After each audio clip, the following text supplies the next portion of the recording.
Hello, everyone. David, Fairly Secret Music, and this is my 2023 year in metal.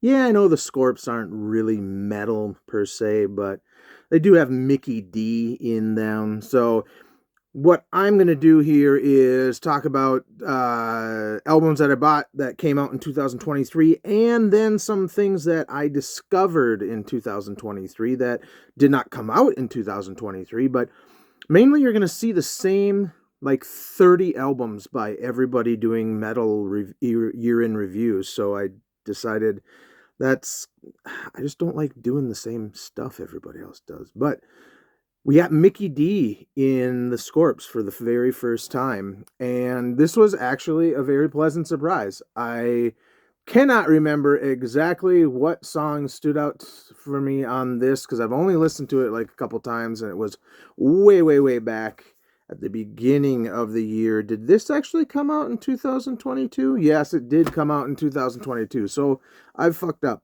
So goodbye, Scorps. Orphan Land, you get a live CD and DVD with this. This came out just within the last month, I believe, and it is them with an orchestra. The singer is really good. They do a lot of Mabul on here, and yeah, it's really good. I haven't watched the DVD yet, but I've watched little parts of it. This year, my buddy, oh gosh, well, let's see. I might have to sit and go like this. So this is Within Temptation Bleed Out. I haven't really been a Within Temptation fan for the majority of their career, and I think I had their first one, but my friend Corey decided to sell all of his, and I thought, you know what, for like $3 a piece, I'll buy them. So I didn't grab all those to show you, but this is their new one. I've yet to even listen to it. Apparently they did like a self release, and it's got this crazy lenticular cover. I don't know if you can see that. It's annoying for video. My furnace is about to go on. He also sold all the Hailstorm.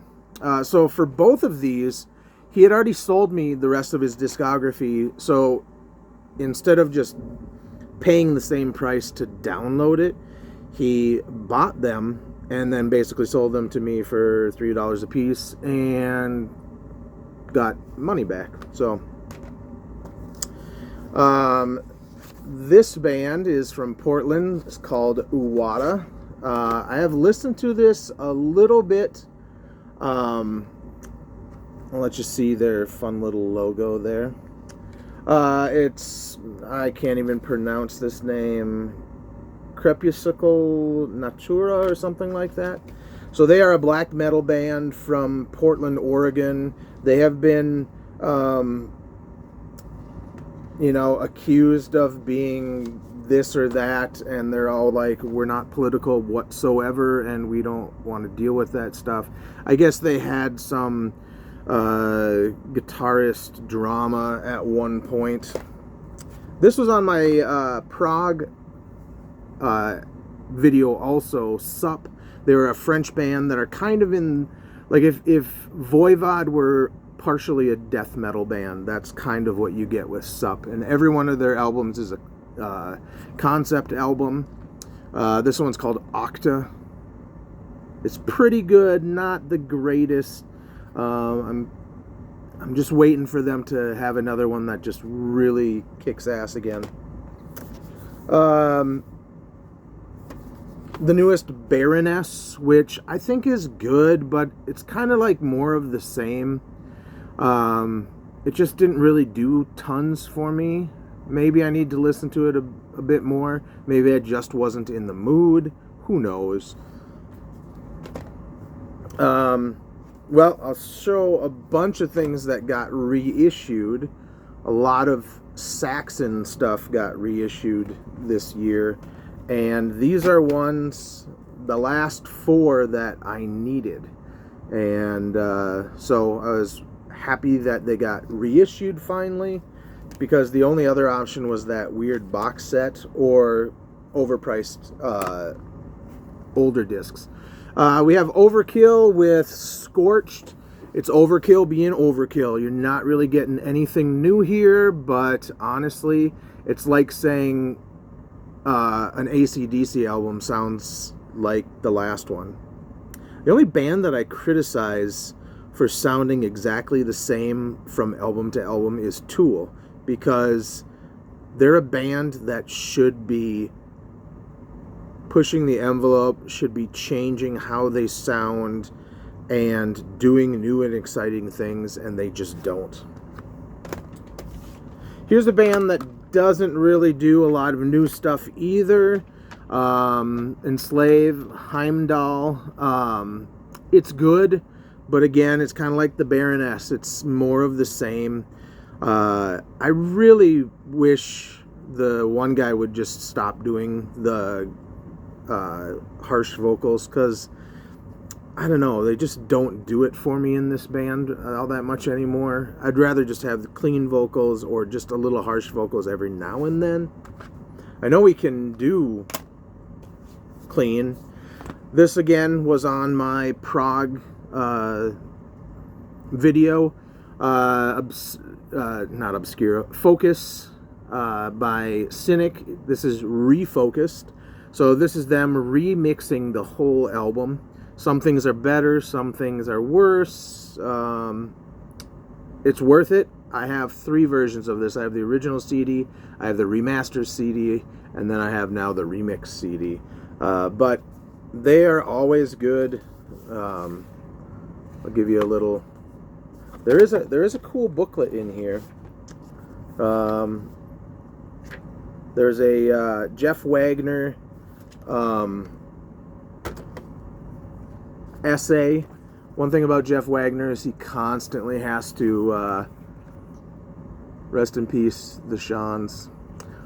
He constantly has to reference other bands, and most of the time his references are horrible, and it's like he can't think of anything to talk about unless it's referencing another band.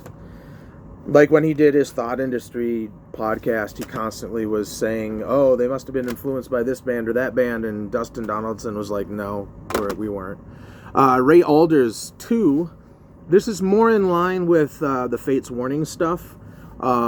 His first solo album was a little different, not quite as heavy. This is kind of more in line with current Fates Warning, or the last few Fates Warnings. Speaking of Fates Warning, these got reissued. FWX, like I said in my prog video, is such a fantastic album. I can't believe I ever sold it originally because I was disappointed. It is just fantastic. The bonus tracks are just Bobby Jarzombek doing drum demos for a couple of the songs. Those aren't that great. They do a song called Wish, a Hideous Remix 2023, which is kind of not a big deal. They did remaster it, and it sounds a slight bit different. Actually, it sounds a little bit less loud than the original. This one, they do a church cover called Under the Milky Way. It's over the, what is this called? The Shutdown demo, which that song, so it's basically an unreleased version of that song by Fates Warning that ended up on a OSI album. And then they do a version, Someone Everything, the demo for one, which is fantastic because there's alternate lyrics. This album is more like 2 or 3 really great songs with a bunch of filler. So it's no FWX, but it's pretty decent now that I give it a shot. This band is Saturnus. This came almost out of nowhere. The Storm Within. If you don't know about Saturnus, they started off very My Dying Bride with spoken word and death metal vocals. Very growly death metal vocals. And he still does very growly stuff. And a lot of spoken word stuff. They haven't changed a lot since that first album. In between they did, where they had kind of a more, he tried to sing a little bit, but it was kind of like when Anathema started doing vocals at first. So they weren't that great clean vocals, but I much rather have him do spoken word stuff and do the death metal vocals. So Saturnus, can you even read that? I think you can. Saturnus is in there somewhere. But their bass player plays fretless, and I did not know that. That's kind of a good indication that he's a good bass player, because if you don't notice that he's playing fretless. This is Monuments to Absence by Fenn. I've only listened to this album once this year, and it was good. I like earlier or mid-era Fenn better, but like their last two were really good. But I was in a real big black metal mood at that time, so I haven't really been in a black metal mood lately. It's mainly been prog rock all year, because I'm doing a prog rock recording project called Sudden Gravity, and hopefully it'll be done soon. I have yet to even listen to this. This is the new Shining. I think that cover is horrendous. I mean, normally they have pretty cool looking covers, but this thing is, that cover is garbage. But these guys are like suicidal black metal. I was just about to say they're really fun, but they're good if you get into the guy's voice and the tones, and it is good for that genre. But if you're not into suicidal black metal, don't listen to this. So that's all the year of 2023 that I've picked up. A couple bands that I have kind of discovered or finally purchased this year. The Nechowchen, I can't pronounce that name. Nechowchen. They are a Native American black metal band, and these two albums have quite a bit of clean vocals, a lot of acoustic passages. They have a new album that's only available on CD if you buy the vinyl. Horrible way to market that shit. But I want to get it, but I just haven't bothered yet. And that one is really good. The clean vocals are fantastic. This is a band called Atrox, and they're a Norwegian band. They are a very acquired taste. The singer, I think, makes me physically ill at times with her vocals. Female singer. She's the sister of the singer of Third and the Mortal, or at least the last real singer Third and the Mortal had. Just absolutely bizarre. Check out this album if you're going to check out anything. It's called Atrox, Atrox, and God, what is that word? Contentuum? I don't know. Here, I'll let you see it.